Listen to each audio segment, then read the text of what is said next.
UFC 290, Volkanovski versus Rodriguez, full card predictions. I don't know why this always happens. I got through 50 minutes of a video and I figured out there's no volume on. Second week in a row that something happened like this is always, I don't know why this always happens. I got to start being better at at not making these mistakes, just wasting time over and over. But regardless, gonna get right back into it again for the second time. Camwell Kirk taking on Esteban Ribovics. I'm going with Camwell Kirk here. I understand why people are picking the side of Esteban. I think Esteban is a good striker. I think he probably will even have a striking edge in this matchup in terms of power. However, if we've seen one, flaw in the game of Esteban, it's his takedown defense and his grappling has, not that he has terrible grappling. He didn't get submitted by Willie Gradzabov. In fact, he did put Gradzabov in some pretty dangerous positions. However, he got taken down at will over and over and over again. And against the Jawine Camwell Kirk actually, he can time takedowns, I believe, on Esteban and take him down. And he's a black belt in jiu-jitsu, so I do believe he will have a grappling edge. He's fighting at lightweight. He used to fight at featherweight. I think he'll have a lot more, more success at lightweight. The weight cut won't be as brutal on him. I think this will be a better division for him to succeed. And it's an underdog to start off the night, so it's we'll see how this one goes. But I do think Kim Kirk has better grappling, and in a fight where both guys are, or at least on the side of Esteban, Esteban struggles. He struggles heavily in the wrestling department, and for Camwell Kirk, he's shown an ability if he has to wrestle. He has been taken down himself as well, but like I said, he's a black belt in jiu-jitsu. He almost submitted Makwan Amirkhani in their fight. He had a nasty, it was like a triangle armbar against Makwan. He ended up winning the fight, like by decision, but he almost submitted Makwan Amirkhani. Like I really thought he was going to get the Makwan to tap to that triangle armbar. Makwan got out, somehow got out of it. But if Esteban gets in, if he gets triangle armbar, I don't know if he's getting out of it. And by the way, Camwell Kirk, he's also, I don't think necessarily he has a bad chin. I mean, he's been cracked a few times at featherweight, and he's shown, somewhat decent durability. He's been, finished twice, I believe, in his career. I can recheck that, but I know for a fact Billy Q, he has one knockout loss, but it's not really even like Billy Q finished him, but it was a standing TKO. It wasn't like, Camwell Kirk was out of that fight. It wasn't like he was, he was going to lose the fight. Billy Q was just lighting him up, but it wasn't like he was knocked out or dropped or, he didn't give up on himself. He kept trying to move and, stay alive in the fight. He got dominated by Damon Jackson from, the first bell all the way to, the submission win for Jackson. However, David Jackson, I feel like, is a borderline top 15 level guy. And so is Billy Q. Billy Q and Damon Jackson are both like top 15 level talents, or like right around that, like that borderline fringe top 15 type of guys. And, I feel like if you're not at that, top 15 kind of level, Camwell Kirk should be able to beat you. We'll see how good Esteban looks in this fight. We'll see if he makes the grappling improvements that he needs to make. And if he shows good takedown defense, I think he'll win a stand-up fight.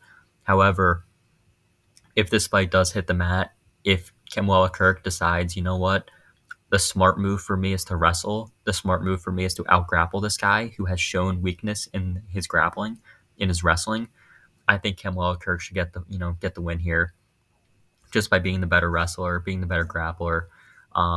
He even mounted Billy Q in the first round. Like he's solid.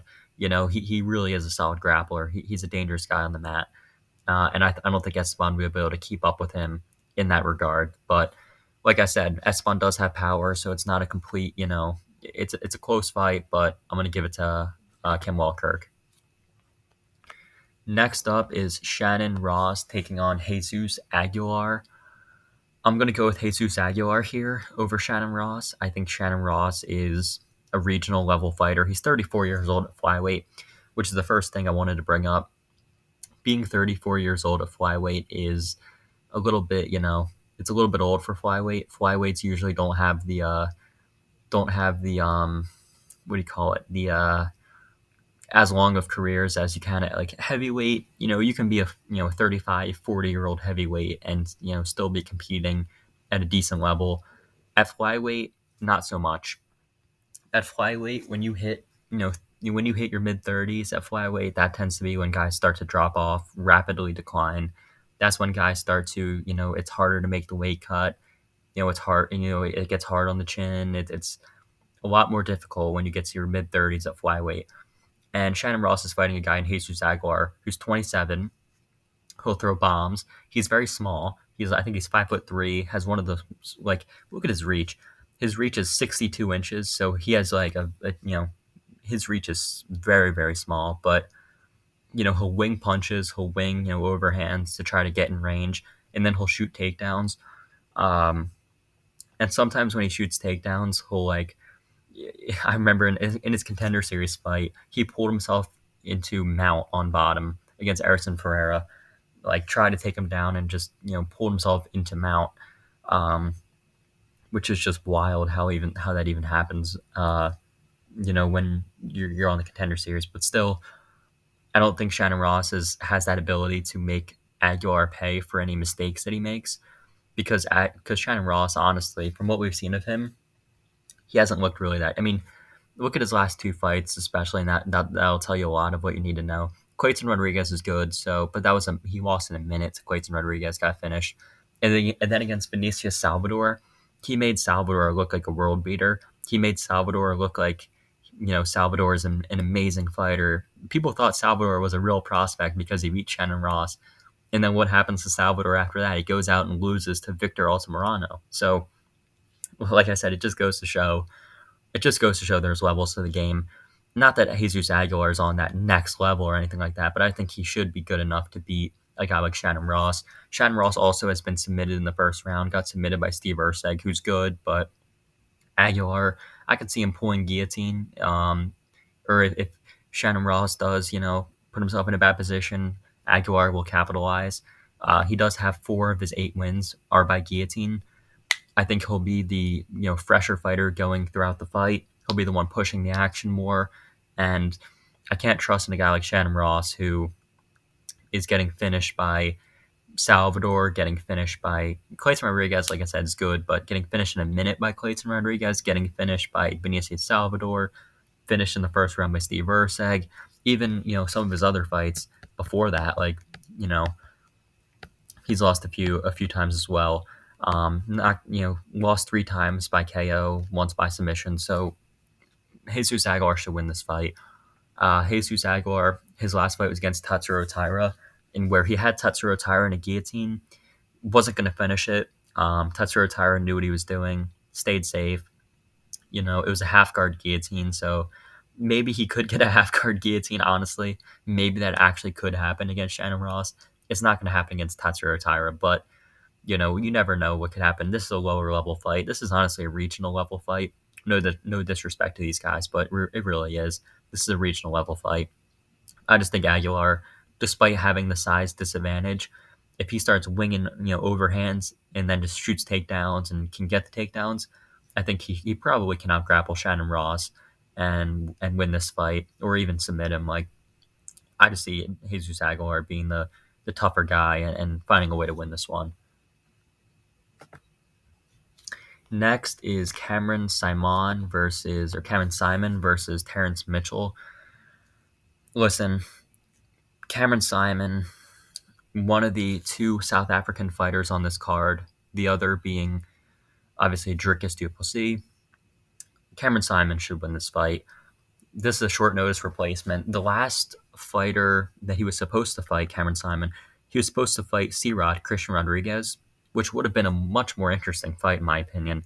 I think that one's a little bit more 50-50, or at the very least, it's more, interesting. I wouldn't really know, okay, I'd have to really, look into and see who I think would win that. This one, it's not going to be as close. Terrence Mitchell is an Alaska regional fighter. look at his level of competition. He's 15-2. You look at his record, and people are like, "Oh, look, he's 15-2. Look at him. Look at who he's fought." You know, comes back after 5 years, and his last three have been against Josh Terry, won by DQ, Skylar Glosser, 4-2, and then Christian Alexander, 4-1. This dude has fought nobody. The only good fighter that Terrence Mitchell's fought, really, like when I look through his record, I'm like, geez, man, has this guy fought anyone good? And I'm like, oh yeah, he did. He fought one good fighter in his entire career, and it was Kai Kara France, and Kai Kara France finished him. What was it, in a minute? Finished him in 30 seconds. He fought one good fighter in his entire career, and he got finished in 30 seconds. He's been fighting bums. His record is one of the most padded records I've ever seen. In all honesty, his record is unbelievably padded. He's going to get finished by Cameron Simon because Cameron Simon, despite he's 8-0 and he's actually fought a decent level of competition, only being 22 years old, 11 years younger than Terrence Mitchell, the better fighter. He has the power. Mitchell's been knocked out before. He's going to get knocked out again here, or he's going to get finished. He's not on the level of Cameron Simon, despite Cameron only being 22 years old. Look at Cameron's fights. Josh Wang Kim on the Contender Series knocked him out, beat Steven Kozlow, and then beat Mano Martinez. So he's not fighting amazing competition, but his competition level at 22 is a lot better than Terrence Mitchell's at 33. So this should be a squash match. This should be Cameron Simon all the way. Terrence Mitchell, Alaska FC. That's all I got to say. Next up is Vitor Petrino versus Marcin Prachnio. I'm going with Vitor Petrino. Marcin Prachnio is chinny as all hell. He's been knocked out 3 times in a row in the UFC a little while back, but still 3 knockout losses in a row to Sam Alvey, Magomedov, and Mike Rodriguez. Then he comes back and beats Khalil Roundtree, which is, aging a little bit, better now. Beats Ike Villanueva, which honestly, it's Ike Villanueva. That win isn't impressive in the slightest. Loses to Felipe Lins, who how old was he at the time? Like 37, 36 years old. And then he beats William Knight, which shouldn't even count as a win. Anyone that beats William Knight shouldn't even count it on the record because William Knight's a joke of a fighter. He should never fight in the UFC ever again because he doesn't do anything. He doesn't try to win fights. I can't believe I actually picked William Knight. So I think I actually picked him to beat Marcin Prachnio. I think that's why I was pissed off because I was like, William Knight, I was like, he should at least be able to catch Prachnio. Prachnio sucks. And what happens? He doesn't do anything. So, Vitor Petrino will do something. I'll tell you that. Vitor Petrino will not be William Knight in this fight. He'll go out there and sling leather. He'll go out there, look for the knockout against Marcin Prachnio. And I don't see Prachnio being able to withstand the pressure, withstand the power of Vitor Petrino. Marcin Prachnio, his first fight in the UFC was against Sam Alvey. And I understand it was his first UFC fight, a little bit of inexperience. But he got dropped by Sam Alvey. And instead of trying to recover, you know what he does? He just walks straight forward. I'm being serious when I say that. Go watch that fight for any of you that haven't seen it. He walks straight forward with no care in the world. Just walks straight forward and just eats a right hook by Sam Alvey and gets dropped and finished. One of the worst fight IQ moves I've ever seen. I don't think Marcin Prachnio is a good fighter at all. Vitor Petrino, only 25 years old, should be improving a lot quicker than the about to be 35-year-old Marcin Prachnio. Prachnio has a very questionable chin. He's been knocked out quite a few times in the UFC. Vitor Petrino is known to have massive power. I think this is a fight that Vitor Petrino should absolutely win. If Vitor Petrino loses this fight, then he'll never go anywhere in the UFC. If you can't beat Marcin Prachnio, you're not a UFC fighter, a UFC level fighter. So Vitor Petrino should absolutely win this fight. Next fight is Edgar Chairez versus Tatsuro Taira. I'm going with Tatsuro Taira to win. Edgar Chairez is not. I don't think the line is a little bit disrespectful. -1,000. Tatsuro Taira is a huge favorite, a massive favorite. 10-1 favorite. I don't know if he should be that big. I mean, he's gonna win the fight as long as he gets his grappling going. As long as he can take down Edgar. If he takes down Chavez, he wins this fight because his grappling is just a level ahead of Edgar Chavez. Not that Chavez is a bad fighter, like he's not a terrible fighter, but he did get taken down by Clayton Carpenter and controlled in the second and the third round for parts of that round, and even mounted by Clayton Carpenter. And Clayton Carpenter's solid, but if Clayton Carpenter can out grapple you, then Tatsuro Taira can definitely out grapple you because Tatsuro Taira is a real prospect who has very, very good grappling. Tatsuro Taira in his last, in his UFC fights, he's had three of them. Carlos Candelario, CJ Vergara, and Jesus Aguilar. His last two wins, both by submission. This guy is a very good grappler. He's very opportunistic in his grappling. Um, he won't rush anything, but if he sees something, he'll take it, right? So he's not going to push for, a submission. He'll take the position, but if he sees you're leaving something open, he'll absolutely, look for a submission there and look to end the fight. And I do think he should be able to find a submission against Edgar Chavez, um, who I think is taking this fight on short notice as well. Tatsuro Taira was supposed to fight Clayton Rodriguez.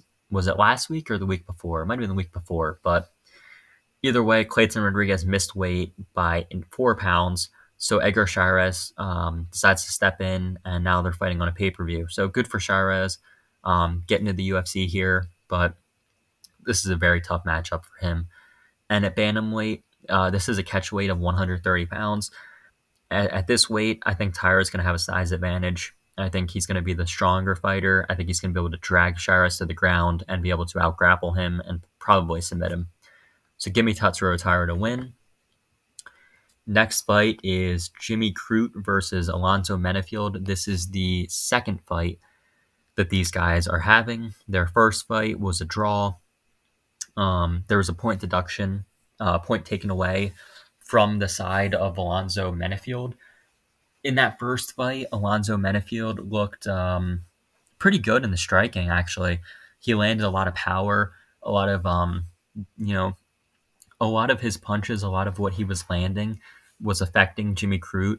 He really was hurting Jimmy Crute. A lot of what he was throwing was hurting Jimmy Crute. He dropped Jimmy Crute, I think, twice. He was looking really good on the feet, but in the grappling and the wrestling, he was outclassed. He was shown that, Jimmy Crute showed that he has a big edge in the wrestling and the grappling. The UFC decided to run this one back. I see a lot of people picking Menafield. The odds have tightened up a little bit from the last time. I think last time Crute was like a minus 200. Now he's down to a minus 135. I think there's a little bit of value on Crute here at that, at those odds. I think Crute is honestly the better overall fighter. Excuse me. I think Crute's the better overall fighter. I think he should be able to get the grappling going. If he avoids the power of Alonzo Menafield, he should win this fight. And I do expect that to happen. I do expect him to, make the adjustments needed. He's the younger fighter by 8 years, 27 to 35. So that's also another aspect of the fight that you have to look at. Jimmy Crute, younger, improving quicker, the better grappler, better wrestler. Alonzo Menafield showed that he can get taken down multiple times by Jimmy Crute. I think Crute is going to not really try to have a, not go to war with. If you go to war with Alonzo Menafield, Jimmy Crute, he's going to get slept or he's going to get hurt badly. I think he knows his mistakes that he made. He knows he's not going to try to brawl. Instead of a brawl, just shoot takedowns, win using your grappling. You're the better grappler. I expect Jimmy Crute to make those adjustments and win this one. I don't know if he's going to find a submission or find a finish, but he should be able to win a decision over Alonzo Menafield using his superior grappling, as long as he doesn't get hit clean on the chin. Next fight is Yasmin Yargui versus Denise Gomez. I'm going with Yasmin Yargui, although the odds are a little bit wild. Denise Gomez, a 3-1 underdog almost. It's a little bit, the odds are, you could call the odds a little bit disrespectful in a way, but Yasmin, she is the more technical striker. What I've seen in Gomez is she has power, but I don't think her striking is on the technical level of Yasmin Yargui. I think Yasmin Yergui is the much more technical, much more precise fighter. Um, she landed a lot of against Lucindo, Yasmin Lucindo. She landed quite a few left hooks right on the chin. Landed a lot of good punches. Um, that it seemed like Lucindo ate them. She took those punches pretty well. However, I think Yasmin Yergui, they're both young fighters, 24 and 23. So anything could happen. I mean, when both women are this young in the game, 10 and over, 7 and 2, the inexperience, anything, maybe a knockout could happen on the side of Denise Gomez, but I don't see her winning a decision. I think Yasmin is the much better overall striker and fighter. I think Denise Gomez has the threat of a KO, but besides that, I think Yasmin should pick her apart en route to a decision win. Um, and Yasmin hasn't shown to have a bad chin either. So I'm going to take the more technical striking of Yasmin over the wild, looping, crazy, powerful punches of Denise Gomez in this fight. Next is Jack, and I am going a little bit quicker than the last video I made because like I said, can't believe I did that. 50 minutes in, and I found out there was no sound. Please, I'm hoping it doesn't happen again. That wouldn't be fun to make the video the third time. But either way, we have Jack Della Maddalena and we have Josiah Harrell. It's Jack Della Maddalena. Let's be honest, guys. There's a reason this fight. A lot of these short notice replacement fighters, unless it's like if it was, it, it's a fight that Jack Della Maddalena is going to win. That's all I'm going to say. It's a fight that Jack Della Maddalena is going to win. Josiah Harrell is a wrestler, grappler type of fighter. I don't see him being able to out-grapple Jack Della Maddalena. Jack Della Maddalena was preparing for Sean Brady. Sean Brady is levels, and I mean multiple, like 10 times, 20 times the grappler of Josiah Harrell. And Jack Della Maddalena was preparing for him with Craig Jones. He was preparing with, high-level grapplers to help him in that fight. I think this fight will be much easier for Jack Della Maddalena. I hope they run that Sean Brady fight back because I do feel like that's a very interesting fight. I feel like that's a very it's definitely a 50-50 fight as far as JDM having the striking edge, Sean Brady having the grappling edge. But we're not talking about that fight now. We're talking about this one. This is going to be a first round knockout. It's going to look most likely it's going to be the Pete Rodriguez fight all over again. First round knockout, Jack Della Maddalena. He's going to show Josiah Harrell like this is the UFC. I'm a top 15 level guy. You're a regional level guy who's only 24. I think Josiah Harrell, can make a lot of improvements in his career and can get to be like pretty good, but too early in his career, too soon. He's not on this level. At this point in his career, he's not on this level. Jack Della Maddalena is going to knock him out in the first round. JDM, he's knocked out pretty much all of his UFC opponents. The only one he didn't finish was Angelusa on the Contender Series, but his last 4 beat Pete Rodriguez, made it look easy.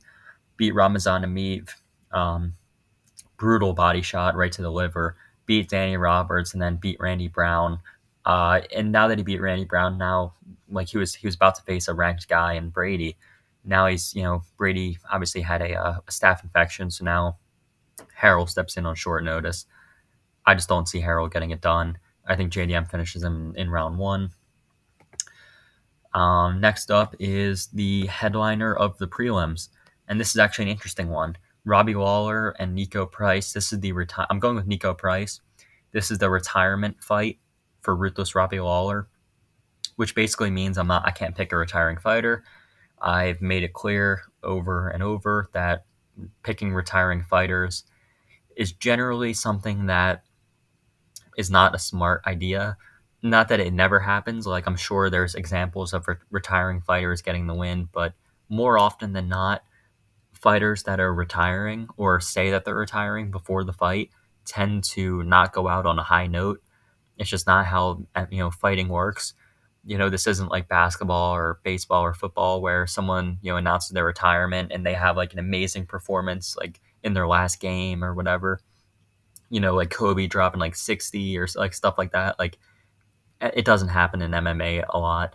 It happens occasionally, but more often than not, it doesn't happen. And Robbie Lawler has not looked like the old Robbie Lawler. Um, he just hasn't. He's lost a step. Not that Nico Price is some world beater, but Nico Price should win this fight. He's fighting a retiring Robbie Lawler who hasn't won a fight. He's won one fight since 2017, and that win was against the ghost of Nick Diaz.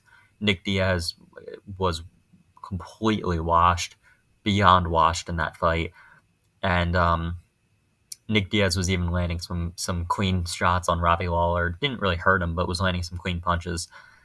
I don't see Nico Price being the guy to get knocked out here by Robbie Lawler. I feel like a lot of people are picking Lawler as an underdog, and a lot of people are saying like Lawler's going to win. He's going to knock out Nico Price. I think it's one of those emotion. I think it's an emotional pick. Not that it can't happen. I mean, Nico Price has been put out, not knocked out cold, but like he's been, TKO'd before and stuff. It's not impossible. It really isn't.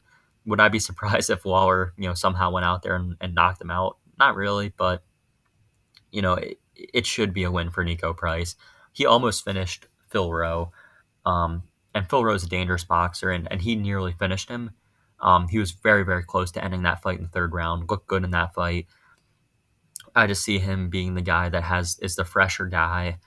Has taken they both taken some damage throughout their careers, but I think Robbie Lawler's taken more damage.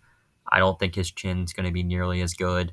Um, and I just don't. Like I said, I can't pick a retiring fighter. It's one of those where I've gotten burned by it before, and I picked retiring fighters, and it hasn't went well for me. So now I'm not gonna make the same mistakes over and over.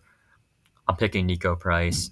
Um, if Robbie Lawler went out there and got the win, it would be a great retiring fight. It would be a great moment, but it doesn't happen like that often. I'm going with Nico Price to get it done, probably inside the distance. Um, that is the headliner of the prelim. Should be a banger of a fight though, regardless. First fight on the main card though, we have Bo Nickel, and he's taking on Valentine Woodburn. Come on, guys, come on. If Woodburn doesn't find a knockout in the first minute of the fight, if he doesn't knock out Bo Nickel very, very early, he's going to get taken down and he's going to get beat either by submission or by TKO. It doesn't matter how the fight's going to end, but Bo Nickel should win this fight early. Um, he should like absolutely win this fight. If he doesn't get chin, the only way Val wins is if he chins Bo Nickel. If he knocks out Bo Nickel really early, but if he doesn't knock him out early, it will be a Bo Nickel first round. It doesn't matter what round, probably the first round submission. KO, TKO doesn't matter. It's Bo Nickel. He's one of the best wrestlers we've seen in MMA. Like he is a beast of a wrestler. He had a grappling match against Gordon Ryan. Like the dude can grapple as well. He's not just like he's a very, very good wrestler, but he also can grapple at a really high level. He can grapple with some of the best guys in the world and not get submitted. So, I expect Bo Nickel to go out there and just take down Val Woodburn and beat him. Simple as that. He's a minus 2,800, which is wild to me. It's an MMA fight, so being a minus 2,800, there's no like no one in their right mind would even consider betting minus 2,800 on any fighter. You know, even if it like this should be a lock, but like it is a lock. Like Bo Nickel's gonna win, but like minus 2,800 is just ridiculous. There's no value there whatsoever. Um, it there's nothing more to say about that. I mean, minus 2,800 is wild, but Bo Nickel's going to win. Next is Dan Hooker versus Jalen Turner. Jalen Turner actually missed weight by 2 pounds. 158 is where he weighed in at. I don't think it's going to matter here. I think Jalen Turner wins the fight. I think Turner's the better fighter. I think Turner's younger. He has the more power on the feet. I think he has the better grappling. I think overall Turner's just the much better fighter than Dan Hooker. And Dan Hooker, what I think Dan Hooker is at this point, I think Dan Hooker is a challenge as far as if you beat Dan Hooker, you're a top 15, maybe top 10 even. If you're beating Dan Hooker, you're like that top 10 level guy, right? And there's a lot of guys out there that, I feel like Jalen Turner, this is a good fight for him.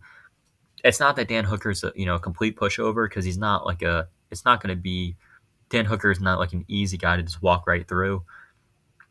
But he hasn't looked great in his past few fights. Since the Poirier fight, I really do think people are right. I think the Poirier fight took a lot out of him. I feel like the Poirier fight, changed Dan Hooker. He took a ton of damage against Dustin. And even before that, I mean, took a ton of damage against Edson Barboza, beat James Vick, Ali Quinna, arguably lost against Felder, but the Poirier fight took so much damage. Against Chandler, got knocked out in the first round. Against Nasrat Haqparast, Nasrat's not a top 15 level guy. Beats him, but again, Nasrat's not on that level. Islam Makhachev loses in the first round, and Arnold Allen drops to featherweight for some reason. Not sure why, and he loses in the first round to Arnold Allen. Dropping weight doesn't usually go well, and of course, didn't go well for Hooker. He looked really worn out at that weight anyway, and then comes back and does beat Claudio Puelles, um, which was honestly Claudio Puelles, which is all he's just a pure grappler is what he is. Claudio Puelles has no striking. So, was it an impressive? I mean, it was a good win for Hooker. I'm not going to take things, take it away from him. Like he won the fight pretty clearly and easily. But Claudio Puelles is not a top 15 level fighter. Claudio Puelles is not even he's not even close to that level. Neither is Nasrat. Neither of those guys are that level. And I think Jalen Turner absolutely is. Despite missing weight, I think Jalen Turner has like I said, the power. I think he has a lot of speed in his punches. I think he's the more dangerous striker. I think he's the more dangerous grappler. Jalen Turner should absolutely win this fight. Yeah, he even has the reach. Dan Hooker's usually he's a big guy for the division, 6 feet tall, 75. I mean, actually, it says they have the same reach, but Jalen Turner's got to be the he's a taller guy obviously, but he's got to be the has longer reach too. He's probably going to look like the much bigger guy, probably because he missed weight, but yeah, Jalen Turner is going to win this fight. His last loss that he had, Turner, was against Gamrot in a fight that was a very, very competitive fight, very close fight. And Gamrot's one of the dangerous guys in the division um, as far as grappling goes. And I just don't see Hooker, on the feet, it should be Turner all the way. On the mat, if Hooker decides to shoot takedowns, I don't think it'll be a good idea. We saw what happened when Brad Riddell shot a takedown against Jalen Turner. Turner latched up a guillotine. He can latch up guillotines, and he's a solid grappler as well. So I just think Jalen Turner's got this one. He should be able to beat Dan Hooker and prove he's top 10 level fighter. 28 years old as well, so really coming into his prime now. Dan Hooker's um, kind of going that opposite way, so to speak. Dan Hooker's starting to decline, I believe, and it should show in that fight. Featured fight of the night, and this is a really good one. Robert Whitaker versus Dricus Du Plessis. I'm going with Robert Whitaker. I'm going with Robert Whitaker to beat Dricus Du Plessis, although I don't think it's nearly as lopsided as everyone says it is. I think Whitaker should win the fight, and he should, win a clear decision, but I don't think it's like a complete mismatch as much as people are saying. I gotta pick Whitaker just because he's the better overall. He's better everywhere. He's a better grappler, better wrestler, and he is the better technical striker. Right? He has more technical striking. Um, he had a very competitive fight with Adesanya. 2 fights ago, very competitive fight with Adesanya. And then he beats Marvin Vettori.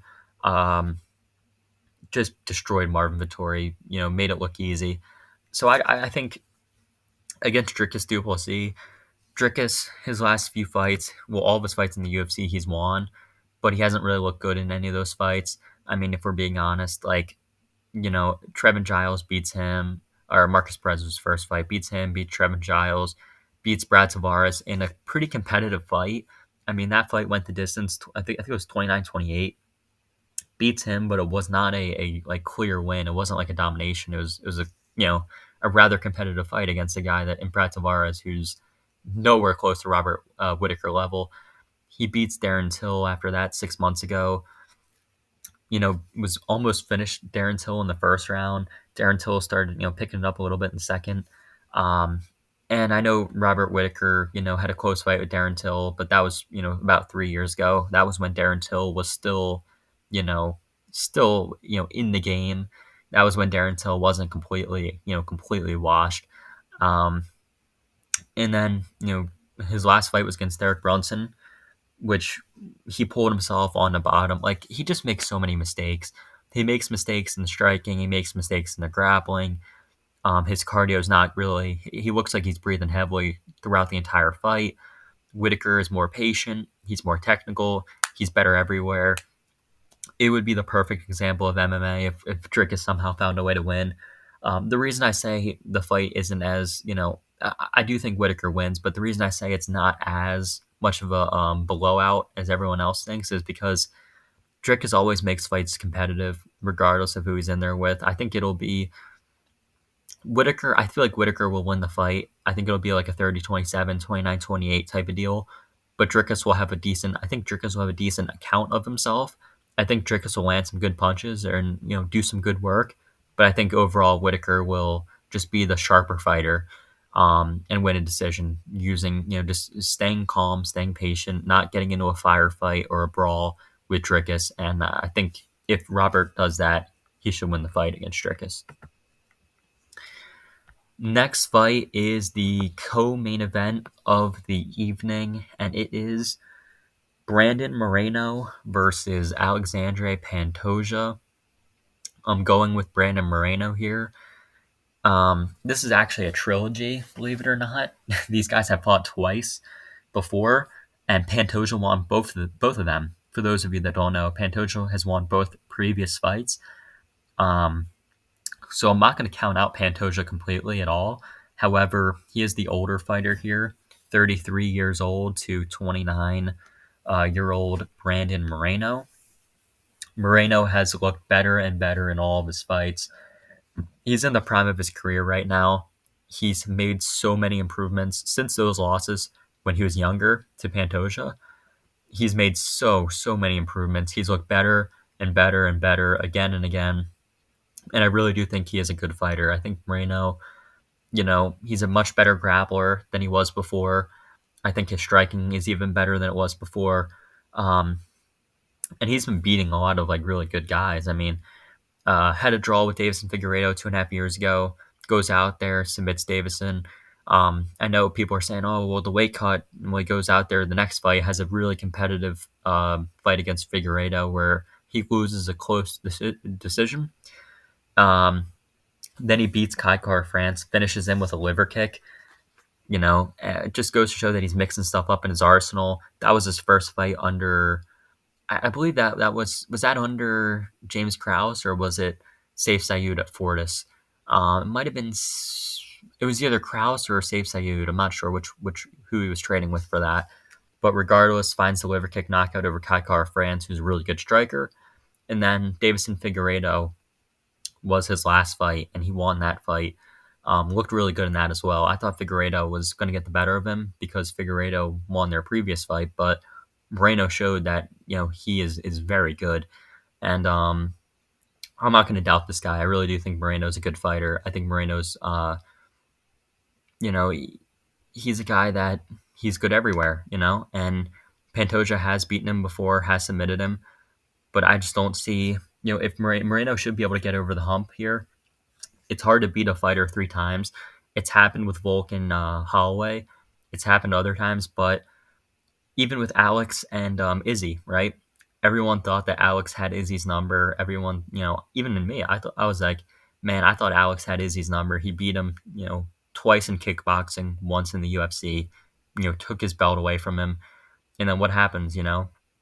Izzy, he just comes back and wins by knockout. It just goes to show, it's MMA. You can't just because someone gets the better of a guy a few times doesn't mean it's going to happen again and again and again.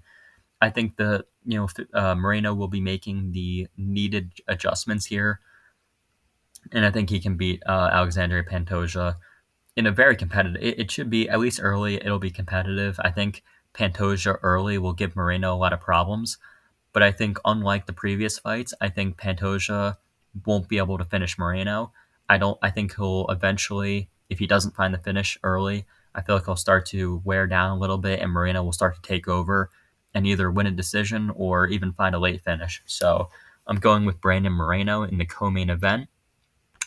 And lastly, we have the main event of the evening. We have Alexander Volkanovski taking on Yair Rodriguez. This is an excellent fight. Gonna be this is gonna be awesome. I hope I'm gonna go with Yair actually, which is gonna shock everyone that's watching this.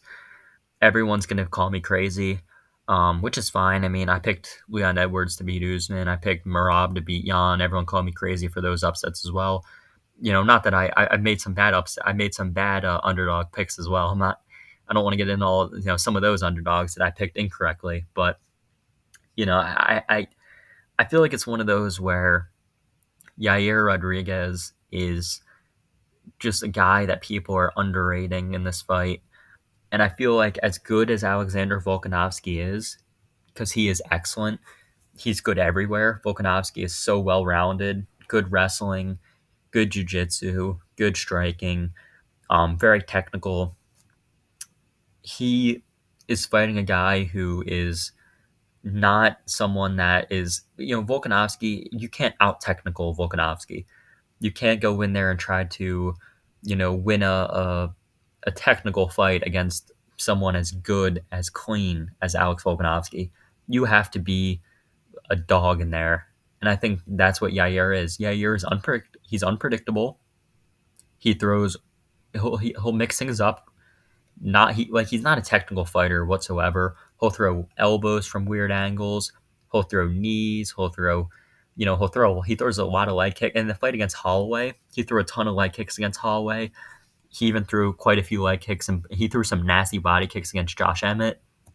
And he'll mix up, legs, body, head. Like he'll go all three. Like he's not just gonna, keep firing the same body kick over and over. He'll go to the legs, chop down the legs, go to the body, go to the head. He'll throw front kicks, knees, elbows. He has a good 1-2.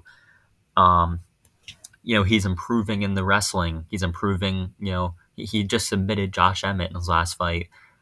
And Josh Emmett, as we saw against Ilya Taporia, Josh Emmett's a hard guy to finish, a hard guy to put away.